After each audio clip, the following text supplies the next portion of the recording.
Learn that Handel's Messiah. I challenge you, to pick up a piano, to pick up a violin. I challenge you to not accept the life that's been given to you. Just because somebody gave you that life, that does not have to become your reality. I challenge you to go outside of your immediate environment, and I challenge you to explore. I challenge you to discover. I challenge you to learn a second language. I challenge you to watch PBS, NPR radio. I challenge you to get out of just that world that you've been given. I challenge you to read books, to learn the history of this company. I challenge you to be bigger, bolder, and better. 5 years from now, 10 years from now, and some of the people that we admire are people who have been exposed to things that other people haven't. I think what people get confused is, they're grinding with a goal. And I'm not saying you should have goals, but you should be grinding for grinding's sake. You should grind because that's what you do. You're passionate about what you do. And so you're waking up every day with this concept of, I have 24 hours and they're mine. This 24 hours belongs to me. And whatever I do in this 24 hours will determine where I'll be tomorrow and the next day. And I think that's what people need to focus on. Get off of this. I want to make 6 figures. I want to drive this car. I want to live in this house. I think what people should be focusing on is, I have 24 hours, like Oprah only has 24. Bill Gates only has 24, like Warren Buffett only has 24 hours. And in that 24-hour period, I can either break my life or make my life. I just think that goals for people is too high on the priority list. And I think what should be on the priority list is going to bed, so you can wake up the next day and you can grind it out. And I'm just a dude that believes you reap what you s. So if you're grinding on Monday, grind it on Tuesday. Grinding on Wednesday. If you're grinding 6-7 days a week for a span of 5 or 6 years, something's got to come out of that, sure. What I found is that instead of trying to live a successful life, if you aim to have a successful day, 12, if you have 13 out of the 24 hours of your day, if you won those hours, you won the day. And if you win most of the days in a week, you won the week. We just need a simple majority here. Right? If you win, most of the weeks in a month, there you go. Most of the month in a year, most of the years in a life.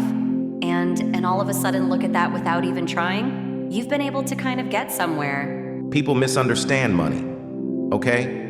Just like fundamentally, and it's actually not money. They misunderstand themselves. They misunderstand what they actually want. What people want is fulfillment. What people want is to feel good, and they think that, wow, if I had. And here's the truth. What they know is, when they buy something, it does feel good. And they know, if I could buy my mom a house, like that would feel good. If I could buy our big house, a fancy car, make me feel good. And it is all 100% true. Buying a fancy car will make you feel good. Buying a big house, make you feel good. But it makes you feel good the way a bowl of ice cream makes you feel good. It's momentary happiness. It's transient. It will go away, the Honic reset point. So you buy the big house and all of a sudden that's normal, baby. And so you really have to stop and remind yourself to be grateful for that. But recognize that all the things you thought money was going to bring you, it brings you something completely different. And if you want fulfillment, fulfillment is about being something, becoming something. It's born of suffering. It is not born of having a cool car, because you want a cool car, because of the way you want other people to look at you. Right, and the way that will make you feel when you think that they look at you like. Exactly. So it's tenuous at best, and it hinges entirely on them actually looking at you that way. So now you're somebody else's pawn because they can turn on you at any minute. So that's never going to bring you lasting fulfillment. It's not stable, doesn't make you feel strong and rooted, but becoming somebody, setting your sights on gaining certain skill sets of feeling a certain way of being calm, being, full of gratitude. Like all the things from a neurochemical standpoint that we read as good, like the none of money can't touch those things. So working on what I call framework happiness is the key to all that stuff, and money can't give you framework happiness. I made the decision, it's the most important decision I believe of your life, that I'm not going to suffer anymore. Life's too short to suffer, and I'm going to live in a beautiful state every day. And the way I do it is I catch myself and I start to get that sense of stress, I let it go. And I see the ID go by. So your thoughts about this person messing up your business or not falling through, if I was in a room with 10,000 people, I guarantee you 60 to 70% of the business owners have the same thought. I ask people all the time, tell me your most stressful thought. Oh, I'm worried about my children. This may happen. How many of you have had that thought? Everybody. No, I might not make a financial low. How many of you have that? Everybody. My point is, it's not your thought, it's the mind. Not your mind. When you think it's your mind, you identify with it, and you can't separate from yourself. But when you realize these thoughts have been around for millions of years, and I'm just thinking the same thought that so many people thought before, like how many people have ever thought I'm going to kill this son of a... Now, you didn't do it. You didn't believe you're really going to kill them, but you felt it, you said it, you were there, right? So we all have thoughts. It's only the stressful thoughts we believe that mess us up. So what I try to show people is if you can start to realize these thoughts have been around for millions of years. So what I want you to realize is thoughts are invisible. When need to turn on TV, it takes invisible waves, and depending on the channel, you're going to see a love story or an adventure or a drama or a comedy horror or horror. The way you use your body determines which of those thought waves come through you. One moment, you're off the next moment. Somebody makes you laugh, you change your body, you change the channel, you change what comes through you. So what I've tried to do in this area, beautiful state, is simple. First, identify where you're suffering. What's your favorite flavor? Are you a worrier? Are you a offer stressed angry? What is it you do? Second of all, decide you're going to kill that monster while it's little. You're not going to wait till it's Godzilla taking the city. You're going to break the pattern. You start to feel the stress. You see his thoughts going by. And then you focus on something you appreciate, enjoy, or love. Appreciation, love, and joy destroy suffering. You can't be grateful and angry simultaneously. It's possible. You can't be worried, you fearful, and grateful simultaneously. So I tell people gratitude is one of the emotions to cultivate that destroy the suffering. And that's what we teach people to do. If you're not trying to get out of your situation and every day you're choosing to stay in it, and you can't complain about being given the choice you keep making. One of my favorite quotes is, change happens when the pain of staying the same becomes greater than the pain of making a change. And I really do believe that. So when I hear people complain, knowing they're not changing it, I think maybe it's not hurting them enough for them to fight to get out. Complaining causes negativity, which causes you to complain, which causes negativity.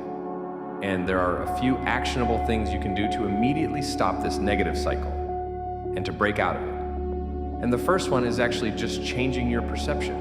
If you can't change it, then at least change the way you think about it. Someone said, the brain doesn't just observe the world. IT projects, a second story over everything we see. That story is our perception. We can complain, rose bushes have thorns, or we can rejoice that thorn bushes have roses. Perception defines everyone's reality. The second thing is about your internal locus of control. Take responsibility.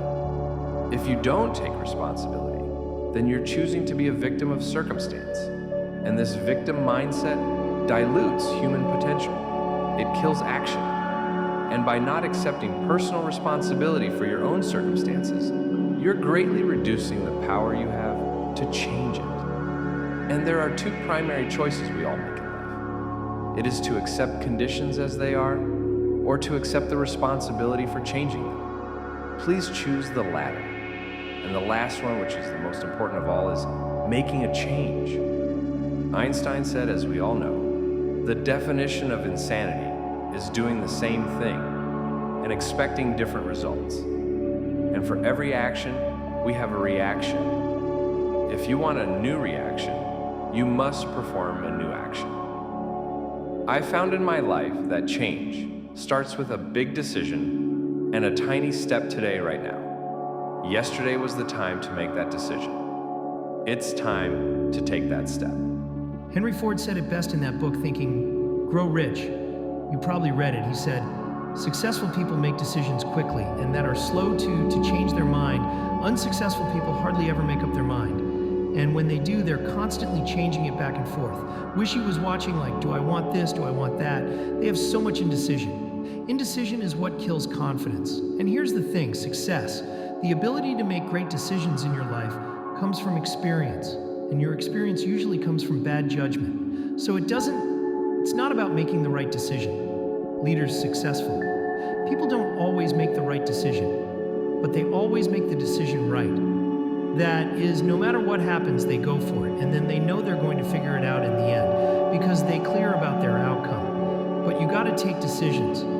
You can't be paralyzed by fear here and say, oh, what I'm going to do. So the first decision is what to focus on right now. As you're sitting there, you're probably on Facebook, on YouTube, something like that. You could be focused on this video. You could be focused on your iPhone. You could be focused on something that happened a year ago.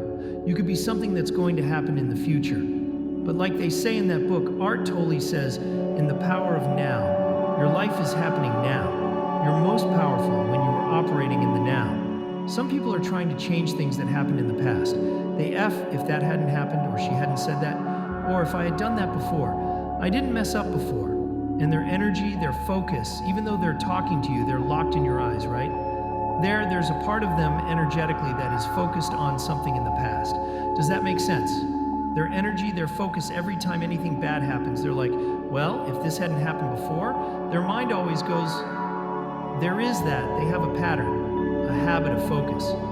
And so the most powerful thing you can do is be focused in the moment, because this is where your life happens. And if you're trying to control things that are in the future or even in the past, you set yourself up for disappointment because you can't change the past and you can influence the future, but you can't change the future. You know, there's a lot of people out there doing a lot of things. Some people have a big impact on the world, but hey, there's times things are going to happen. So you don't really know, but you still have to make decisions with absolute certainty. You have to have a vision within yourself. So the first decision you need to make every single day is, what are you going to focus on? What are you going to give your time and your attention to? That's decision number one.